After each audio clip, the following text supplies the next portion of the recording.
Logan woke up with a violent gasp, his lungs burning as though he had been drowning. His sheets were damp, clinging to his skin, and sweat ran in cold rivulets down his back. He pressed his hands to his throat, certain that something had been crushing the life out of him. But when his fingers traced across the rough skin and scar tissue of his neck, there was nothing there. No bruises, no ropes, no phantom hands. Just emptiness. His breathing came in jagged bursts, each inhale a struggle to keep control. Slowly, he swung his legs over the side of the bed and pushed himself upright, the creak of old floorboards filling the silence. Across the room sat a worn-out wooden chair, its back crooked, one leg unsteady. He lowered himself onto it as if his body carried more weight than he could bear. The room was quiet, too quiet. Logan scanned every corner, his instincts always sharp, always ready for a fight. But nothing stirred except the faint curtains swaying with the draft. He pressed his hands hard against his face, squeezing his eyes shut as though he could hold back the memories of what he had just seen. But they always broke through. The nightmare again. The same one. For weeks it had followed him, night after night, like a hunter stalking its prey. It always began in the forest. He could feel the cold, damp earth under his boots, smell the wet moss and the sickly sweet rot of fallen leaves. Towering trees loomed above him, their branches clawing across the night sky like blackened bones. Somewhere in the distance, an owl shrieked, but its cry was warped, stretched into something that wasn't quite natural. At the heart of that forest stood the cabin, always the cabin. Its wooden planks were weathered and swollen with rot, the windows blind with grime. The place reeked of something ancient and wrong, though he could never place why.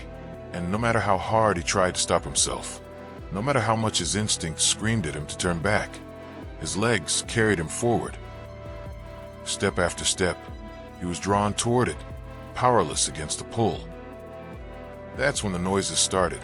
Low at first, then louder, strange, dissonant sounds echoing from the forest. Whispers and languages he didn't know, guttural howls, and the distant sound of branches breaking, as though something heavy was moving in the darkness. Inside the cabin, it was always the same. The air smelled of damp wood and ash. In the center of the room stood a cradle, crude and wooden, rocking ever so slightly though no wind stirred. A baby boy lay inside, his skin pale, his lips faintly blue. His chest rose and fell in shallow breaths, fragile and uncertain. And there was always the woman. She appeared beside the cradle without a sound, middle-aged, her long black hair tangled, her face white as bone. Her clothes were ragged, as if she had clawed her way out of the earth. From her pocket, she drew a small, battered book. Its cover was cracked, its pages yellowed with age. She whispered words from it, her voice like the hiss of a snake. "Hey!" Logan's dream self always barked, his voice filling the cabin. "What the hell are you doing?" She never answered. Instead, she pressed a finger to her lips and made a shushing gesture. Then came the laugh, soft at first, then louder, jagged, unhinged. She laughed as though she knew something Logan didn't, as though he were the intruder in her ritual. Then the baby cried. It was a piercing, endless wail that clawed at Logan's skull. He pushed forward, demanding to know what she was doing to the child. But before he could reach her, she vanished. So did the baby. The cradle sat empty, rocking in silence. Every time, Logan scoured the room, tearing at the shadows, searching for where they'd gone. And every time, the cries of others broke through, voices outside. Not the babies this time. Teenagers. Young, desperate voices screaming for help, begging for someone to save them. He ran to the door, pounded his fists against it, but it wouldn't open. The wood rattled, but never gave way. The screams outside grew louder, more desperate, then suddenly cut off. And then he felt it. The same invisible grip, coiling around his neck from behind, tightening, squeezing, crushing. He couldn't breathe, couldn't fight it, couldn't even turn to see what was strangling him. His claws never came out. His vision darkened. His world collapsed. And then he woke up. Always the same. Always in that suffocating terror. Logan dragged a hand down his face. His body ached. His bones heavier than they should have been. He was used to nightmares. He'd had more than his share, but these were different. They weren't fading.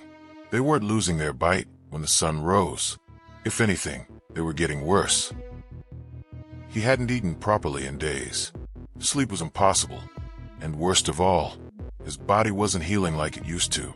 The wounds he'd picked up in alleyway fights, scrapes, bruises, they lingered. His strength felt thinned out, as if the nightmares were leeching something from him, night after night, piece by piece. Normally, he would have sought help, but there was no one he could turn to now. Outside, the world had become a cage. The government had declared open season on mutants, rounding them up like animals and hauling them off to hidden labs. No one came back. No one even knew what was being done behind those steel doors. And even if it weren't the government, Logan had plenty of other enemies waiting for him. He could feel the hostility every time he caught the glare of an ordinary passerby, their eyes filled with the same disgust, the same fear. He'd learned to keep his head down, stay out of sight. The fewer people saw him, the better. But hiding hadn't saved him from the dreams. He leaned forward in the chair, pressing his elbows to his knees, his hands trembling slightly as he ran them through his tangled hair. His breaths were shallow, his chest heavy. He knew this wasn't normal. Nightmares didn't strip a man's strength. Nightmares didn't choke you so real you could still feel the ache in your throat after waking. Something was wrong. Something was hunting him. And for the first time in years, Logan wasn't sure he could fight it. Logan knew he couldn't sit in that chair forever. The nightmares weren't just dreams. They were hunting him, dragging him deeper each night. His strength was fading, his healing factor stuttering. If he did nothing, he'd rot away, piece by piece, until there was nothing left of him but an empty shell. So he made a choice, against his better instincts, against every warning screaming in his head.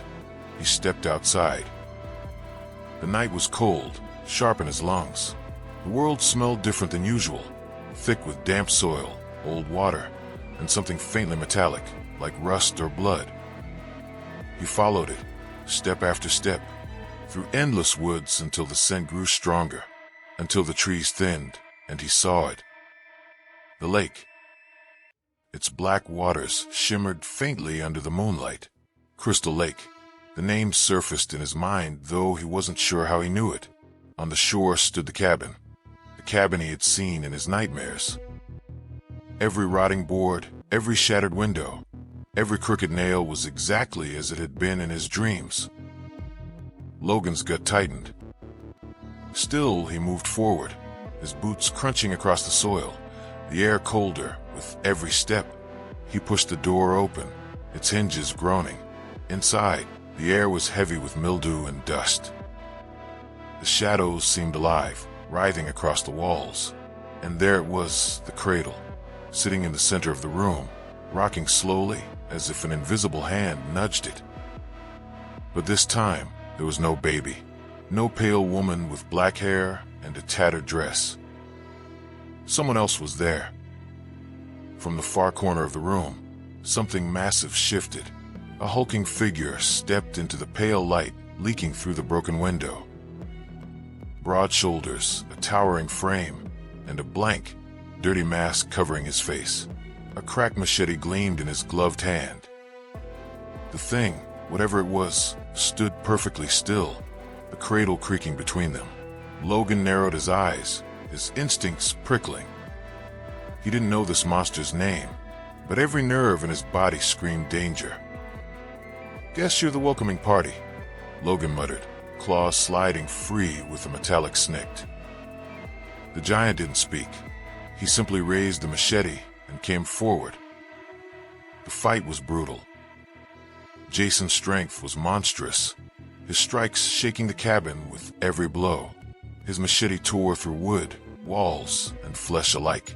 Logan fought back with fury, slashing deep into Jason's torso, carving through muscle and bone, but the monster didn't fall. He kept coming, relentless, silent, his every swing meant to kill. The cabin rattled with their war, fists cracking through walls, claws tearing through flesh, the sound of steel screaming against steel. Logan bled, healed, bled again. Jason fell, rose, fell again. Neither gave an inch. Finally, Logan roared, driving his claws deep into Jason's chest and slamming him back against the cradle. The wood splintered beneath the impact. Jason twitched, blood pooling beneath his mask, his machete slipping from his grasp. For a moment, Logan thought it was over. But then he froze. Something was wrong. He looked around, his chest heaving. The trees outside the cabin's broken windows, they were too perfect, standing in unnatural symmetry. The air smelled wrong, heavy with a chemical sharpness that didn't belong in any forest. Even the sound of the wind was hollow, like a recording playing on a broken loop. This wasn't real. A voice whispered suddenly in his ear, low and urgent, not Jason's. He's waking up. Increase the sedative. Logan stiffened, his claws still lodged in Jason's chest. His eyes darted around the cabin. The monster in front of him was already fading, his form flickering like smoke. Logan's snarl deepened. He pulled his claws free and staggered back, his senses screaming at him to find the way out. Another voice, different this time, echoed inside his skull, calm, familiar. Logan, focus. Charles Xavier. The words cut through the fog, bringing with them a flood of memories, his friends, his family, the battles they had fought together. Jean's smile, Scott's steady voice, the warmth of the mansion, laughter in the halls. The nightmare crumbled. The cabin walls dissolved into a haze of white light. The giant with the mask collapsed into nothing, scattering like ash in the wind. The pain came next, sharp, burning, ripping through his veins. Logan's body convulsed as he gasped for breath, his claws retracting against his will. His eyes flew open. He wasn't in the cabin anymore. He was strapped to a steel table, thick restraints biting into his wrists and ankles. The room around him was cold, sterile, reeking of antiseptic and metal. Bright lights seared his vision. Machines hummed at his sides, their monitors pulsing with strange lines and numbers. Figures in white coats moved around him, their faces hidden behind masks and visors. One held a syringe, another adjusted the 4-line pumping into his arm. Hold him down, one barked. Increase the dosage, he's resisting harder this time. Logan snarled, straining against the restraints, his claws itching to break free again. The memories of the nightmare still clung to him, but now he knew the truth. It hadn't just been a dream. It had been a cage, a trap, something they'd built inside his mind while they worked on his body. And now he was awake. And whoever had chained him here was going to regret it.